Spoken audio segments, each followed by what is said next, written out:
Olá, amigos. Bom dia, boa tarde, boa noite. Meu nome é Isaías Costa e esse é o estudo da obra Arrancar Máscaras, Abandonar Papéis, do John Powell. Esse é o nosso quarto encontro e hoje a gente vai concluir o capítulo 1 desse livro. A gente está bem na introdução, né? E o capítulo 1 ele fala sobre o empenho numa boa comunicação. O quanto para que a gente se comunique bem, a gente precisa ter vontade, determinação, precisa exercitar, precisa praticar essa boa comunicação. E existem muitos caminhos, ele dá muitas dicas nesse livro de como que a gente pode conseguir isso.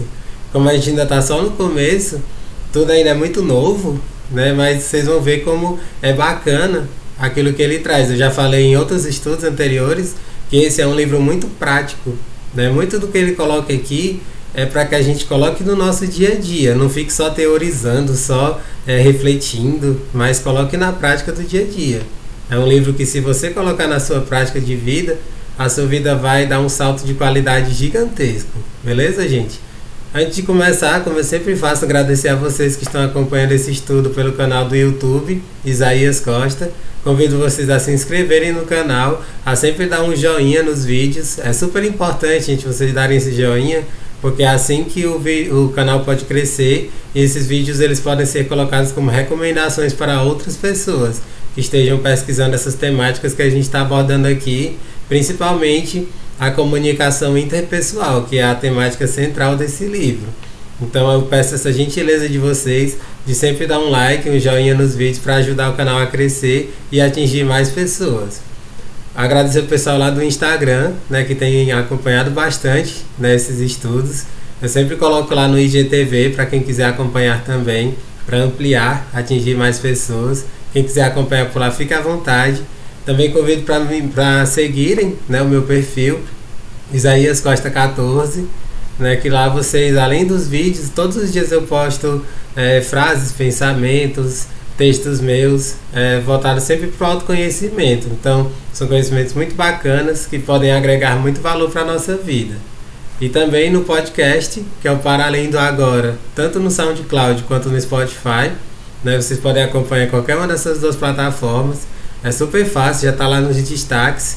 É só você chegar lá e tudo tem a opção para download, gente. É o mais bacana, é isso. Vocês podem fazer download e ouvir quando e onde quiserem, compartilharem com os amigos, deixarem salvo no computador de vocês esse estudo. E aí é uma forma muito boa de vocês acompanharem mesmo onde não tiver internet, né? Essa é uma grande vantagem do podcast. Vocês podem ter tudo arquivado e ainda ouvir, né, quando não tiver acesso à internet. Então vocês podem acompanhar em qualquer uma dessas plataformas, escolham aquela que vocês acharem mais interessante para vocês. Beleza, gente? Então vamos dar continuidade, né, a esse capítulo 1 que fala sobre o empenho numa boa comunicação. Hoje a gente vai concluir o capítulo 1, né, que é relativamente curto e fala várias coisas super bacanas sobre isso, tá certo? Vamos lá. Paul Tournier afirma que esse desejo interior, essa determinação, está no centro de toda comunicação bem-sucedida. No livro Para Entender Uns aos Outros, ele conta a história de duas pessoas que queriam se comunicar, mas não falavam a mesma língua. Por gestos, desenhos, sinais e outros meios criativos, conseguiram completar uma troca bem-sucedida. Finalmente se entenderam, mas só porque realmente queriam se comunicar. Isso aqui é tão legal, gente, porque as pessoas às vezes elas colocam barreiras, empecilhos, elas criam muros, né, como eu comentei no último estudo, em vez de criarem pontes. E é daí que surgem os problemas, as dificuldades. Quando você realmente quer se comunicar, você dá um jeito, né? Tem até aquele ditado, né, que certamente eu vou repetir esse ditado algumas vezes nesse estudo dessa obra, porque se encaixa muito bem na temática de comunicação. Quando a gente quer, a gente dá um jeito. Quando a gente não quer, a gente arranja uma desculpa. Então, quando você realmente quer, e aí que está a questão da vontade, você dá um jeito. E você consegue se comunicar, mesmo com uma pessoa que fala em outra língua. Eu sempre falo isso, gente. Já repeti inúmeras vezes que a linguagem corporal, ela fala muito mais do que a linguagem verbal, as meras palavras. Até percentualmente foram feitas pesquisas sobre isso. Mais de 90% da nossa comunicação, ela se dá muito mais com o nosso corpo, com os nossos gestos, do que com as nossas palavras. Então, se você realmente quer se comunicar, mesmo com uma pessoa que não fala a sua língua, isso é possível. E aqui ele tem mostrado a partir dessa obra que ele cita, que isso é perfeitamente possível. Basta que a gente queira. A grande questão está na vontade. A vontade é a mola propulsora de qualquer coisa que a gente queira de verdade, gente. Tá certo? Empenhar-se é claramente uma questão de prioridades. Todos conhecemos a importância das prioridades, por experiência pessoal. É aquilo que eu comentei. As prioridades, elas mostram aquilo que a gente investe o nosso tempo. Eu comentei isso no último estudo, né, que aquilo que a gente diz não tem o tempo, na realidade a gente está querendo dizer, isso não é importante. Então nunca esqueça isso. Isso é uma chave de autoconhecimento. Toda vida que alguém chegar para você e dizer, eu não tenho tempo para tal coisa, ela está querendo lhe dizer o quê? Isso não é importante. Quando você tem uma coisa que é importante, você dá um jeito de arranjar tempo. Você ajusta a sua agenda, a sua jornada diária e dá um jeito, beleza? Se temos 5 coisas a fazer no mesmo dia, de alguma forma conseguimos realizar apenas aquelas às quais demos prioridade. Fazemos aquilo que consideramos especialmente importante. Por isso, é importante e sensato relacionar, ensaiar e refletir sobre nossos estímulos pessoais. Se realmente desejarmos uma boa comunicação, dar-lhe-emos alta prioridade.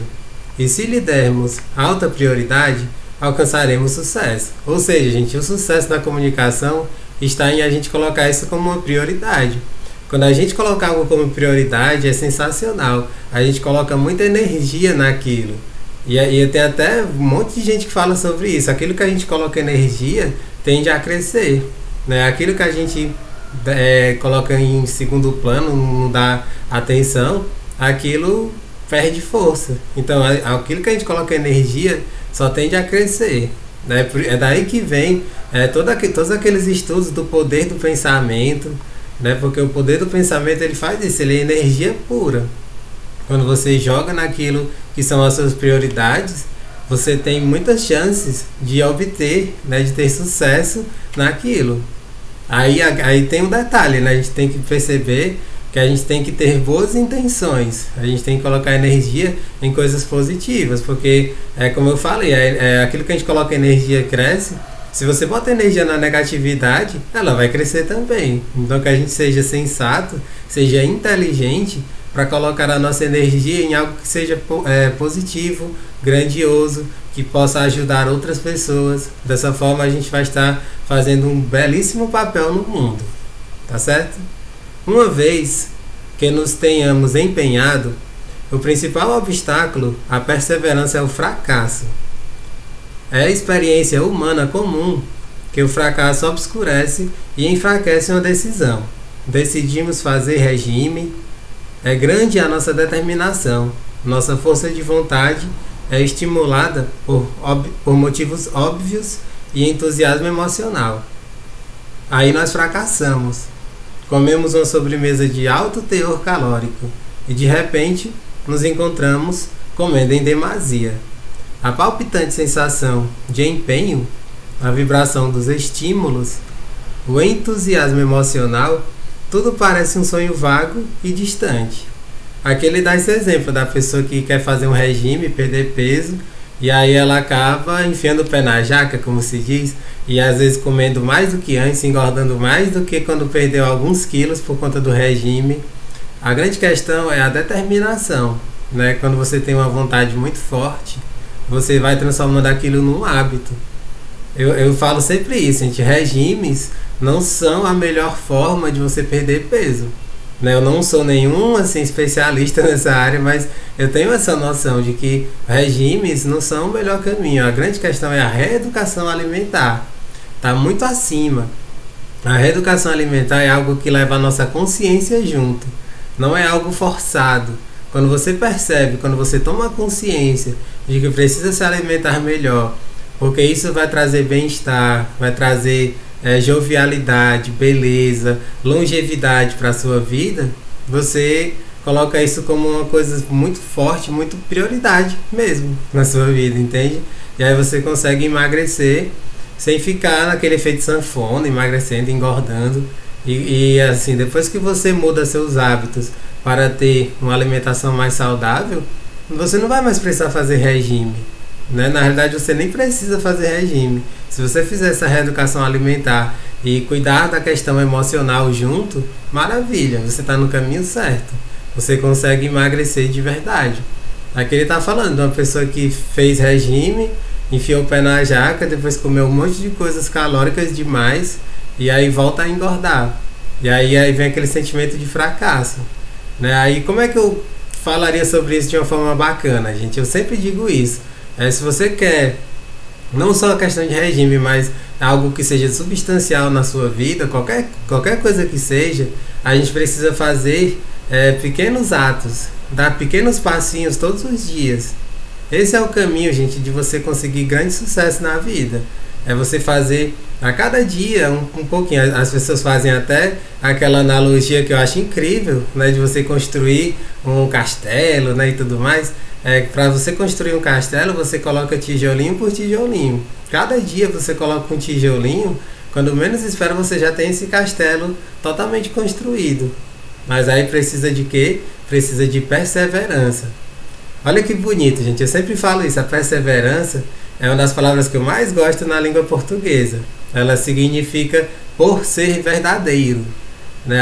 A etimologia da palavra perseverança, ela vem de por ser verdadeiro. Ela é uma junção de três sílabas, né? De três palavrinhas. Ou seja, que a gente persevera naquilo que a gente acredita de verdade, naquilo que a gente sabe que faz parte da nossa verdade. Então, que você tenha perseverança no que você tem, né, como grande desejo. Então, assim você vai realizar, tá certo? Essa é uma bela reflexão e espero que vocês tenham gostado e refletido com carinho sobre isso, tá certo? É importante lembrar que, para nós, o caminho do sucesso está geralmente coberto de fracassos. Abraham Lincoln perdeu pelo menos várias eleições antes de ser finalmente eleito presidente. Thomas Edison fez experiências durante 2 anos com muitos materiais, antes de descobrir um filamento que servisse para a lâmpada elétrica. Quando Marconi sugeriu a possibilidade da transmissão do som sem o fio, né, que é o rádio, foi internado em um hospício. Mas pessoas como Lincoln, Edison e Marconi estavam fortemente motivadas. Por isso não desistiram. De alguma forma sabiam que o único fracasso real é aquele do qual não tiramos lição alguma. Essa frase é super impactante, gente.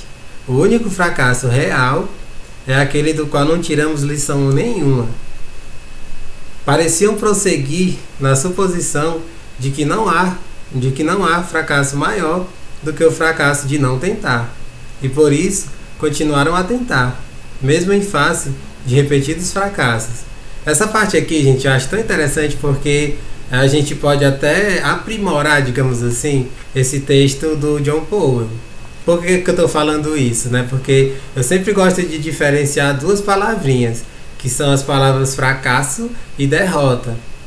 Né? Estudando, né, psicologia, essas coisas que falam sobre motivação e superação e tudo mais, eu aprendi essa diferença entre fracasso e derrota, né? Fracasso, gente, a palavra fracasso ela vem de fraco. É como se quando você fracassasse, você perdesse toda a sua força e ficasse fraco, sem energia. Já a palavra derrota, não. A palavra derrota significa uma troca de rota, né? Você sair de uma rota e seguir por outra, né? Derrota é isso, né? É mudança de rota. Ou seja, quando você é derrotado, se sente derrotado, você não se sente fracassado. É muito diferente o sentimento, né? Quando você se sente derrotado, é porque você sabe que você seguindo por aquele caminho, você não vai atingir o que você está querendo. Mas se você mudar de rota, seguir por outro caminho, você pode atingir o que você está querendo.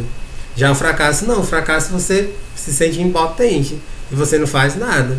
Você fica reclamando de Deus e do mundo e não avança. Então eu mudaria um pouquinho essas palavras, principalmente do final desse parágrafo. Olha como fica interessante mudando essa palavra. Eu vou até reler trocando essa palavra. Olha como é que fica. Pareciam prosseguir nossa posição de que não há derrota maior do que a derrota de não tentar. E por isso continuam a tentar, mesmo em face de repetidas derrotas. Ou seja, eles foram sendo derrotados porque eles estavam seguindo por rotas que não eram aquela rota que levaria ao êxito. Né? No caso do Thomas Edison, isso é ainda mais premente, né? Porque o Thomas Edison tem uma frase extremamente famosa dele que todos os palestrantes motivacionais costumam falar nas suas palestras, né? Quando as pessoas chegaram para ele numa entrevista e perguntaram sobre a construção, né? A fabricação da lâmpada elétrica, perguntaram para ele: mas Thomas, por que você continuou tentando tantas vezes, sabendo que você tinha fracassado mais de 1000 vezes? Porque ele tentou mais de 1000 experimentos diferentes até chegar na lâmpada que a gente conhece, na incandescente. E a resposta dele foi genial. Até hoje ela é repetida em tudo que é canto. Ele disse: eu não fracassei mais de 1000 vezes. Foram mais de 1000 tentativas que não deram certo. Eu descobri mais de 1000 formas de não fazer uma lâmpada elétrica. Ou seja, cada tentativa era ele estava se aproximando, né, da lâmpada elétrica. Ou seja, ele ia tentando de um jeito, de outro, até que chegou no ponto que não tinham mais possibilidades de dar erro. E aí o êxito, ele acontecia, como aconteceu, né? E aí ele é considerado um dos maiores gênios da humanidade, né? Porque ele tentou e tinha uma vontade, ele tinha uma certeza de que conseguiria. Então a gente pode levar isso para a nossa vida. E aí acrescentando o que eu falei para vocês, gente. Então, sempre que vocês, a partir de agora, né, tendo assistido a esse vídeo, alguém questionar vocês sobre a questão de fracasso, derrota, falem isso. Não, eu não sou um fracassado. Às vezes eu me sinto um derrotado em alguns momentos, porque eu não segui por aquele caminho que levaria ao êxito. Mas aí eu mudei de rota, segui por um outro caminho que me levou ao êxito. Tá certo? Existe uma definitiva síndrome do fracasso, que pode se tornar o câncer da comunicação. Planejamos partilhar, conhecer e ser conhecidos. É claro, tendemos a fantasiar até certo ponto o processo que dá origem à intimidade entre dois seres que a procuram. Então acontece um mal-entendido. De repente, os colaboradores da magnífica obra de comunicação tornam-se adversários na arena de uma luta para ganhar ou perder. Em uma disputa para ver quem ganha, todos perdem. E tristemente, uma vez começada a luta, surge uma imediata sensação de frustração emocional. Se não for reprimida, essa frustração rapidamente se transforma em raiva e agressão. Então surge a projeção da culpa, mesmo que não seja declarada. É sua culpa, foi você quem começou. Não existe mais a sensação confortável de partilhar, somente uma agitada sensação de hostilidade. Ou seja, muitas pessoas elas têm essa coisa tipo de colocar a culpa nos outros. O que ele está colocando aqui, de forma bastante simples e bastante objetiva, é que muitas vezes as pessoas elas fracassam, elas têm as suas derrotas, e o que elas fazem? Elas colocam a culpa nos outros. E aí dessa forma só criam mais conflitos, criam guerras internas, né, guerras desnecessárias, porque tá tudo nelas, né, tá tudo em nós, gente. Quando a gente tem alguma derrota, não adianta ficar culpando os outros. Eu sempre, quando eu falo isso, eu sempre me lembro de uma das músicas que eu gosto muito do Raul Seixas, que ele diz: é sempre mais fácil achar que a culpa é do outro. Evita o aperto de mão de um possível aliado.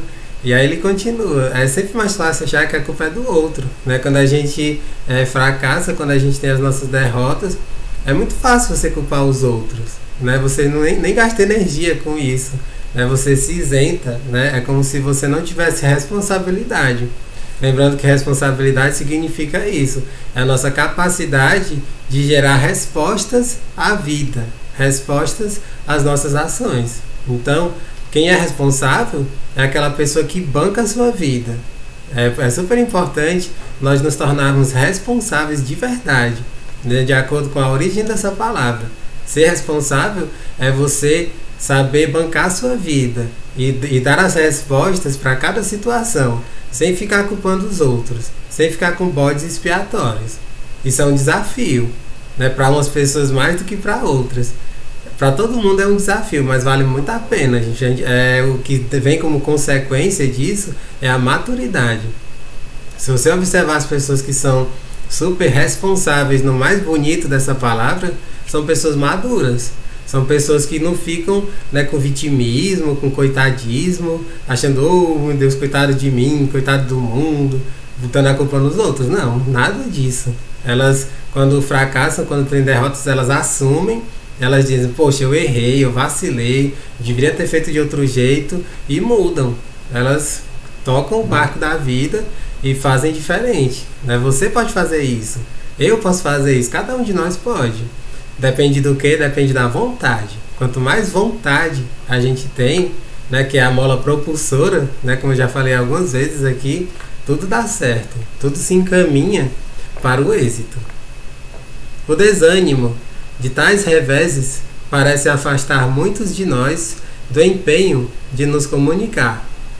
Racionalizamos que é impossível a comunicação com esse parceiro, ou que um profundo partilhar só acontece em romances e não na vida real. Tem muitas pessoas que se desanimam, elas ficam achando que é impossível, né, que não dá para você ter boas comunicações por conta, né, das derrotas, né, que a gente pode até fazer esse link, né, com a história do Lincoln, né, que foi colocado aqui, do Thomas Edison, né. Eles não desanimaram, né, só lembrando, gente, o que significa a palavra desânimo. Ela vem da negação do ânimo, e ânimo é alma. E o que é a alma? A alma é o que nos alimenta, é o que nos revigora, né. Então, se você diz que está desanimado, é como se você estivesse sem alma, é como se a sua alma tivesse saído do seu corpo. É uma palavra bem pesada, não acha? Então, a gente precisa buscar esse ânimo, né, dentro de nós, né? O ânimo vem de alma, a alma está dentro de nós, é de dentro para fora que vem o ânimo. O ânimo acontece a partir daquilo que você vê sentido, né? Quando você faz algo que você percebe grande sentido, maravilha, aí você consegue ter ânimo, e esse ânimo ele é revigorado dia após dia, beleza? Lou Holtz, treinador de futebol americano da Universidade de Minnesota, insistiu publicamente em que a chave do sucesso em qualquer empreendimento é empenhar-se. A chave do sucesso em qualquer empreendimento é empenhar-se, que é o título desse capítulo. O empenho na boa comunicação. E o empenho, ele pode ser levado para tudo nessa vida. Tudo aquilo que a gente se empenha, aquilo que a gente coloca energia, cresce, como eu já falei. Confessa que nos primeiros anos de casamento estava procurando dar o fora. Então descobriu que o problema não estava em seu casamento, mas dentro de si. Não estava profundamente empenhado em fazer o casamento dar certo. E o casamento só dá certo para os que se empenham. Essa é outra frase muito forte. O casamento só dá certo para os que se empenham. Como tudo na vida. Só dá certo se a gente se empenha, se a gente coloca nossa energia naquilo. Coloca nossa energia para fluir naquilo. Mais tarde experimentou ser treinador de futebol profissional. Os Jets de Nova York. Vamos ver como é que é? Disse à família. Realmente viu como era, e esse homem honesto percebeu tardiamente que isso não era o que realmente ele queria, que não estava realmente interessado. Assim, voltou a ser treinador na universidade. Holtz insiste que aprendeu essa verdade. Todo sucesso humano é resultado de um grande empenho. Todo sucesso humano é resultado, né, de um grande empenho. Viu, gente? Isso daqui é tão legal porque aquilo que você se empenha, você vai obter êxito. Né? Ele era treinador de universidade e ele conseguia ótimos resultados como treinador de universidade. Quando ele passou para fazer uma coisa mais assim profissional, algo maior, ele perdeu o sentido. Ele viu que aquilo não era bem o que ele queria. Tipo assim, ele não era o melhor que ele poderia ser, assim, assim, sendo treinador, né, treinando um time profissional. Ou seja, ele não estava no lugar dele, sabe?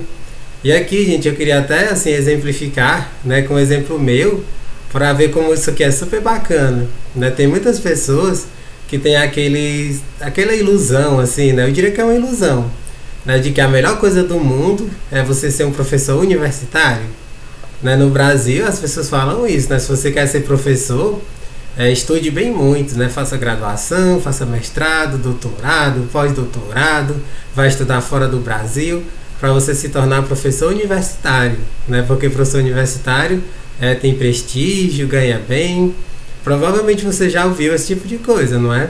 Eu já fui iludido em relação a isso, né? Lá atrás, né, quando eu ainda fazia física, né, que a minha primeira graduação ela foi em física, e eu tinha esse sonho de me tornar professor efetivo da universidade. E aí eu por um tempo, né, ainda bem que não foi muito longo esse tempo, eu me preparei, eu estudei pra caramba, pensando em fazer concursos, né, e me tornar professor universitário. Só que à medida que o tempo foi passando, eu fui mergulhando, né, no autoconhecimento e percebendo que eu sempre gostei muito da educação, né, ser professor, mas não era bem por esse caminho, né, e é uma das coisas que me desmotivou, digamos assim, é que na universidade, você ser professor universitário, você precisa o tempo todo tá produzindo artigos científicos, né, naquela linguagem super rígida, né, que é a linguagem ABNT, né, da Associação Brasileira de Normas Técnicas, uma linguagem que eu nunca gostei, nunca fui familiarizado com ela, e aí eu me desmotivei muito, mas eu sempre gostei da educação. E aí o que aconteceu? Né, eu fui dar aula em colégios, né, eu fui experimentar, foi mais ou menos a mesma reação desse treinador. Ele disse, vamos ver como é que é. Eu tive essa mesma reação, vamos ver como é que é. Eu vou lá experimentar, ver como é que é, se eu gosto, se eu não gosto. E fui, né? E aí passei alguns meses, né? Foi em torno de um ano mais ou menos, dando aula para colégio, tanto ensino médio como ensino fundamental. E eu não gostei da experiência. A gente até comentei um pouquinho no outro estudo, né, do Poder do Agora, que eu não me encaixo, né, nesse perfil para dar aula para garotos muito novinhos, né, garotos de fundamental principalmente. A minha metodologia não se encaixa muito, né, para dar aula para esses garotos muito novinhos, né, porque eles são muito agitados, gostam muito de brincadeiras, de piadas, e eu não sou nada disso, assim, eu não me encaixo nesse perfil de contar piada, de ser aquele professor palhaço, sabe?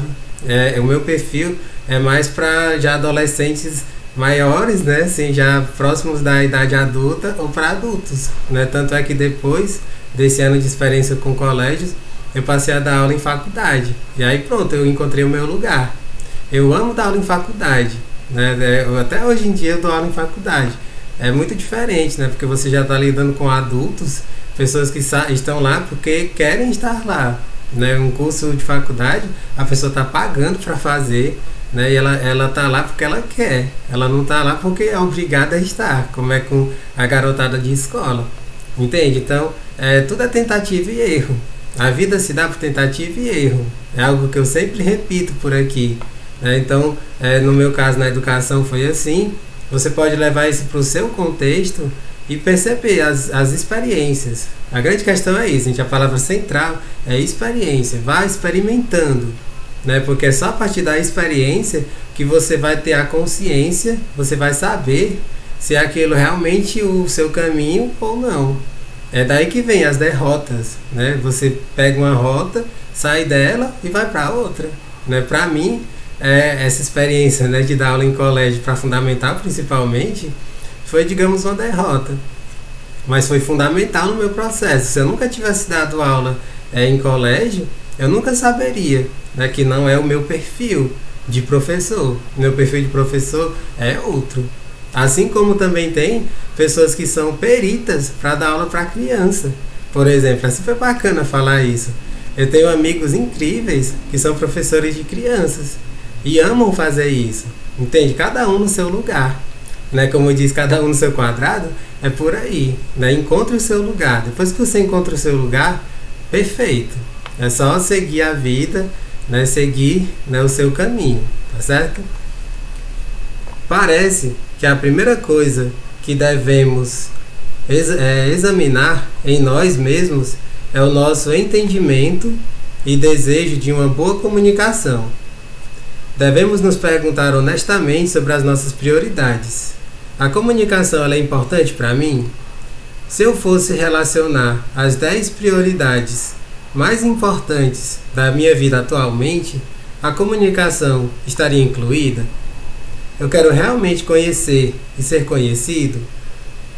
Existem falsos receios de que a comunicação termine tragicamente? Se eu fosse me revelar honestamente a alguém, o que receio pudesse acontecer? Alguém disse brincando que 9 entre 10 problemas humanos resultam da má comunicação. O 10º resulta da boa comunicação. Essa é uma piada bacana, né? Todos os problemas, como se todos os problemas viessem de alguma forma da comunicação ou da falta dela. Se eu tivesse de descrever o meu medo catastrófico da boa comunicação, qual seria a pior coisa que poderia acontecer? O que eu considero o maior perigo na franqueza e na honestidade totais, né? Que ele traz uma série de questionamentos, né, sobre o quanto para você é importante, né, a questão da comunicação, de uma boa comunicação. Essa é uma pergunta que precisa ficar martelando na sua cabeça o tempo todo, porque é a partir da boa comunicação que a gente consegue grandes coisas na vida, né? Ela é uma mola propulsora para o sucesso, né? Quanto melhor a nossa comunicação, mais longe a gente pode ir. E uma coisinha que eu queria abrir um parêntese, gente, nessa parte do tópico, né, já no finalzinho do capítulo 1, é quando ele fala sobre uma fala muito sincera. Eu acho isso tão bacana, até já escrevi textos sobre isso, né, que tem muitas pessoas que elas não são sinceras, é como se elas fossem sincericidas, né? Talvez você já tenha lido ou ouvido esse termo. As pessoas sincericidas são aquelas pessoas que, por conta da sinceridade, elas acabam se autodestruindo, porque elas não são sinceras de verdade, elas são extremamente francas, né? Elas chegam a ser cruéis algumas vezes, né? De você falar a verdade, mas falar a verdade de uma forma inconsequente. Muitas vezes você falar a verdade de uma forma inconsequente para as pessoas é muito danoso isso. Só para ficar num exemplo bem claro, digamos que uma pessoa está doente, né? Ela está no hospital e aí ela de repente morre de uma hora para outra. Existem às vezes médicos que não são cautelosos na hora de falar e ela diz, sinto muito, a pessoa morreu, né? Ela já chega dizendo isso. Aí é um choque gigante para a pessoa. É verdade, ela morreu, mas você precisa chegar para ela dizendo desse jeito, assim, sem levar para o contexto, né? Sem explicar as causas que levaram a isso, sem explicar tudo que tentou ser feito para poder ela sobreviver e tudo mais, para só depois você contar a notícia. É disso que eu estou falando. Algumas pessoas, elas não treinam, né, a sua fala para que ela seja mais amorosa, mais empática e mais compassiva. E dessa forma elas acabam sendo cruéis às vezes. Então, que a gente não seja sincericida, que a gente seja sincero. Isso é muito mais importante, a verdadeira sinceridade, do que o sincericídio, né? Que é a franqueza ao extremo. A franqueza ao extremo nunca leva ninguém, né, ao sucesso, ao êxito. Só leva ao fracasso, às derrotas. Outra coisa que eu acho super importante, gente, é fazer a diferenciação entre franqueza e sinceridade. São muito diferentes, né? Foi algo que eu aprendi com o professor Mário Sérgio Cortella, né, filósofo brasileiro. É super interessante essa diferença. O que é a franqueza? A franqueza é você falar toda a verdade, sem ter cuidado com a forma que você fala. Já a sinceridade não. A sinceridade, ela vem da origem da palavra, como se fosse sem cera, né? Como se você não tivesse uma máscara de cera no seu rosto, né? A pessoa sincera é aquela que não tem essa cera, ela vem de sem cera, né? Que é uma coisa bem da antiguidade, né? Que as pessoas usavam tipo máscaras de cera. E o que é uma pessoa sincera? É aquela pessoa transparente, né? Que fala a verdade, mas fala com jeitinho. Ela sabe falar de um jeito empático, de um jeito amoroso. Né? Já a pessoa franca não, a pessoa franca ela coloca a verdade rasgada, como se diz, e aí muitas vezes ela acaba fazendo os outros sofrerem com isso. Né? É muito mais importante você ser sincero do que você ser franco. Né? A franqueza nunca leva ao melhor caminho. Né? Como eu falei, é um sincericídio. Pessoas que são francas, né, elas falam a verdade de forma inconsequente. Né? Elas não têm esse cuidado, né, de honrar, né, as outras pessoas, né, de pensar na autoestima delas. Né?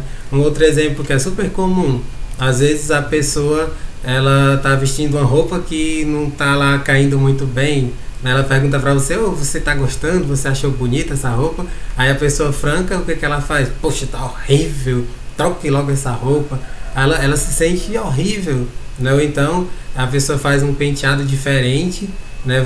Pra você tá parecendo esquisito, aí você diz pra ela, não, tá horroroso, entende? Isso é muito, muito complicado, gente, porque cada um tem os seus gostos, tem aquilo que acha melhor pra si, e não é você que vai dizer pra ela o que é bom, o que é ruim. Né? Ser sincero é você falar, bem, eu preferia que fosse de um outro jeito, mas é você que tem que ver o que acha melhor pra você, né? Nesse mesmo contexto que eu tava falando. E dessa forma você está sendo sincero. Uma pessoa pergunta pra você da roupa que ela tá usando.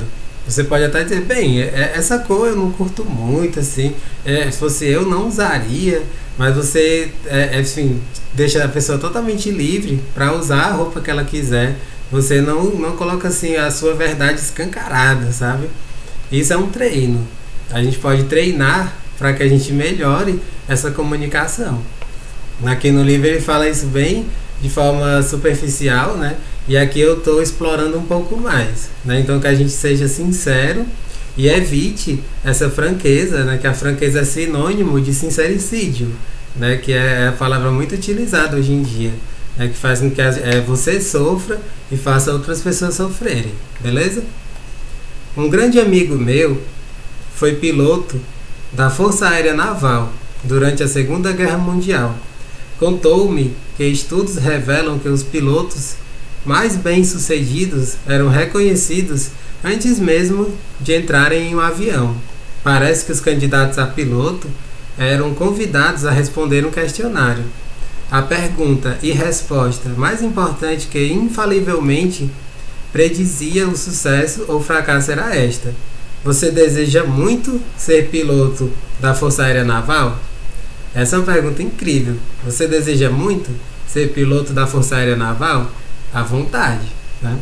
Obviamente, o desejo e a determinação são as raízes de todo o sucesso humano.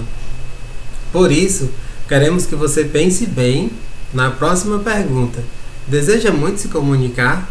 Se você realmente o deseja e quer trabalhar para isso, o sucesso não está muito longe de você.